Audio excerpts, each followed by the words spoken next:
Biafra group opt for self-defense. My dear listeners, here is another interesting news we bring to your listening ears this morning. Biafra group opt for self-defense. My dear listeners, from wherever you're listening from, kindly please ensure you like, subscribe to this channel and share. Good morning and welcome to today's news. The Simon Ekpa-led United States of Biafra has expressed outrage over the murder of over 20 villagers in Nkalaha community of Ebonyi State. Daily Post recalls that the incident has attracted condemnations, with the Ohaneze Ndigbo Youth Council accusing Governor Francis Nwifuru of not doing enough to protect the people. The Ohaneze Youth Group said it was more angry that while natives blamed herdsmen for the massacre, Governor Nwifuru merely termed the attackers strangers.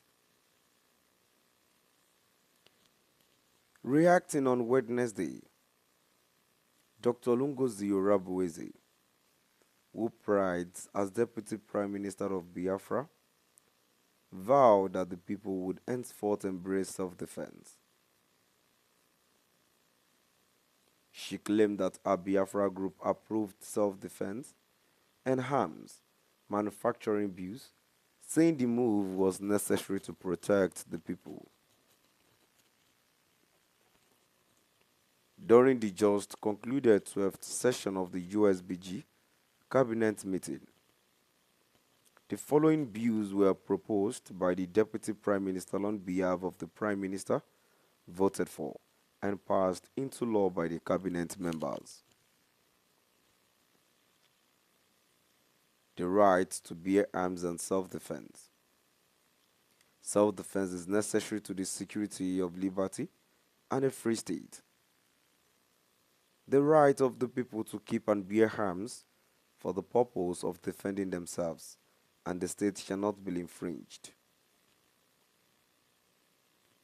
The United States of Biafra, as a state, is tasked with obtaining the means to locally manufacture weapons of a defensive nature to be used to defend the state and people, she claimed. It is unclear how Orabueze and her group would pursue such agenda, with Nigerian laws clearly prohibiting arms bearing by non-security agencies, just as open manufacturing of arms is not allowed in the Nigerian territory.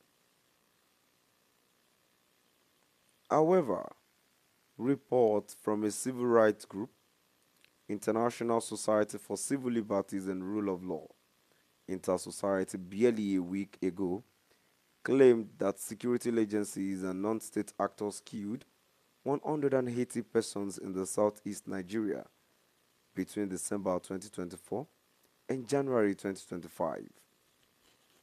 Meanwhile, the security agencies in Nigeria remained silent over the Inter-Society's report. My dear listeners, that would be all for today. And moving down to the comment section, the first comment here says, people wasted time on Ekpali's cause of insecurity in eastern Nigeria who caused this evil in Ebonyi State. A comment too says, what is happening in Ebonyi is the price the governor had to pay for being the governor. Any attempt for the people to defend themselves will be proscribed as usual. This calls for wisdom and nothing else. Initially, right here, there is no how someone would be hurt and you would expect such person not to retaliate. At least many people were being killed in the region, and at the same time, their properties were being burned down. What do you expect of them?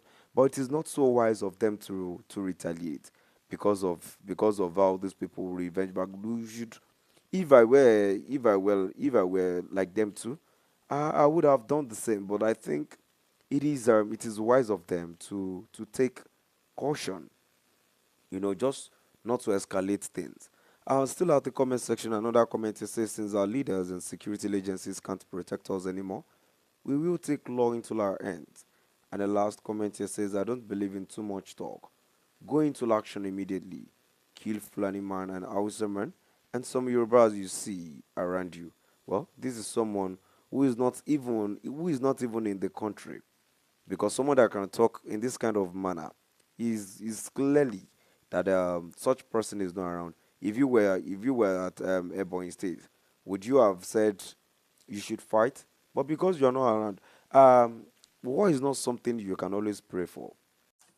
Now we've come to the end of our today's news. Please do drop by the comment section and let us know what your view is all about. Thank you for listening.